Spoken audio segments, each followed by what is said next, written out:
Okay, today what we're going to do is we're going to go back to a little bit more of what the original plan of these interviews was supposed to be. You've already seen Brett get in a heated debate with Will over a couple of topics. Hopefully, you have one more of those to come, actually.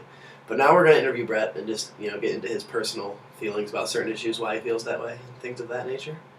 Right. Oh, also, Brett's my roommate. I think I've introduced him to that before, but this isn't the first time we've discussed politics. Just it's a little less heated, hopefully, this time because we usually don't get along when we do it, but it's fine. Anyway, where are you from, Brett? Newmarket, Virginia.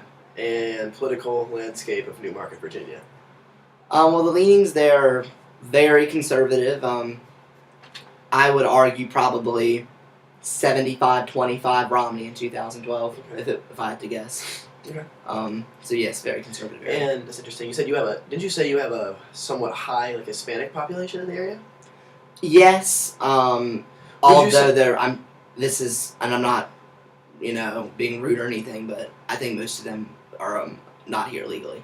Oh, okay. Well, actually gives you an interesting perspective. Yeah. Yeah, okay. So some conservative in general. Mhm. So you weren't fish out of water with your belief set by any means? No. No, okay. And just what do you think currently, maybe not necessarily the most pressing issue, it can't be that if you want to be, but what's an issue that really, you care about a lot? And give me your opinion on what side you would fall on it. Well, I have issues I'm passionate about, but they change according to the time what I think is most pressing at the time. Okay. Right now, for instance, I think the economy is extremely pressing, the debt, Okay. and the fact that we're defaulting on our payments toward it.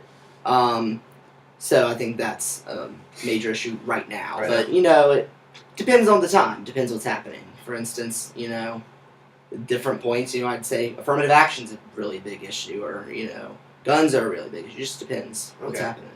So then right now, just give me what you think we should be doing with, in terms of how to get the economy back in a better state than it has been recently. Well, I think we need to cut spending. Cut spending. I don't think the current usage of Social Security, Medicare, Medicaid are working out in our favor so much. I think they should still be in place, do not get me wrong. Right. You don't make changes. I just think there should be, and in some cases minor changes to, so we're not spending them. Social Security is our biggest expenditure, and we got to do something to assuage that problem with our economy because it's putting a big dent in our debt. Is there any specific reasons why you feel that? Just a logical thing to you? Well, it's just, I don't know. I think it's an issue that hurts a lot of Americans. It's an issue that both you and I are going to have to deal with in the future if America's economy is not doing well.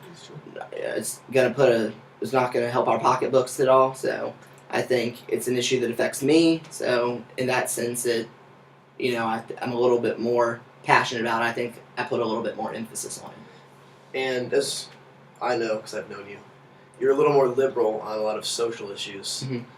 Can you can we pick one? Which one do you think you would like? I'm curious as to why, as a more conservative person fiscally, why you would feel more liberally, in terms of Mm-hmm. today's word, usage of the word liberal. Why you feel more that way about an issue? Well, abortion, gay rights, if it's an issue anymore, stem cell research, immigration as well. I'm very liberal. Okay. And I think the main reason why is it's a generational thing, and I could be wrong. I'm not a soothsayer, but I would argue that in the future, this gay rights issue will no longer be even a topic of discussion. We've this before. The millennials are just very very accepting versus the older people who it's very much like the Yeah. mixed race marriage. Exactly. You realize people are gonna look back on it. Mm-hmm. And why it's we- just. But again, there's still people today who say, "Oh, whoa, a black guy and a white woman together," and there's going to be that with homosexual marriage as well. True, but it's always going to exist. But I think in the future, it's just going to become a norm, right. a societal norm. And with that, you can still you're not an all across the board conservative is what I'm that's what we're getting at here. No. Was that abnormal amongst the conservative crowd in your hometown? Were there a lot of social conservatives where you were from too? Oh yes. Primarily, I mean, of course, there's families and middle-aged families. But for the most part, it's a lot of old people. You have a healthy block, maybe 15% Hispanic, if I have to guess. The majority very much Caucasian. Okay. And they're all very, very socially conservative, naturally being older.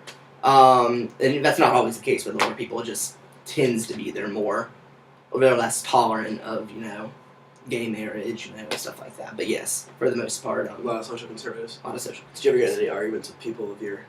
No. My dad, he's from a very religious family. He himself isn't extremely religious. Neither am I. But he doesn't like the idea of gay marriage. I can tell. I can bring it up to him, and he'll just be like, no. And well, he's never said no, but he always tries to get my perspective, and he always seems surprised that I'm actually for it. I mean, it's just, in my opinion, and if you're going to be a conservative, how on earth can you think it's okay for government to be large enough to impose its will on a large group of people, namely, in this case, women, and homosexuals, exactly. That's actually in a nutshell the main problem that I have with social conservatism as a whole. Yeah, no, it seems so hypocritical to me to the core foundations that on one side of it, because you can't argue that your economic belief is keep the government out. And then these same people, Ted Cruz and Rand Paul and them. Rand Paul's not as bad about this because he's a libertarian, but they say you need to be you need to have a purist ideology, and toe the line of conservatism, but that doesn't even fit in with what conservatism was founded, the principles it was founded upon. With social conservatism, you can't argue that you're for small government. You're just for exactly. You're just for like redistribution of government power out of economics and into society. It doesn't really seem fair to me. And but of course, I think with conservatives though, I feel like I'm creating a sense of a libertarian ideology. The main difference between them being foreign policy, but I'm just putting that in perspective. But well, I think that's probably good enough for this discussion. Good first time doing this. So you're real formal with it. Let's go real formal. Real formal. This is a really formal thing that we do here. All right. Hope you all enjoyed that.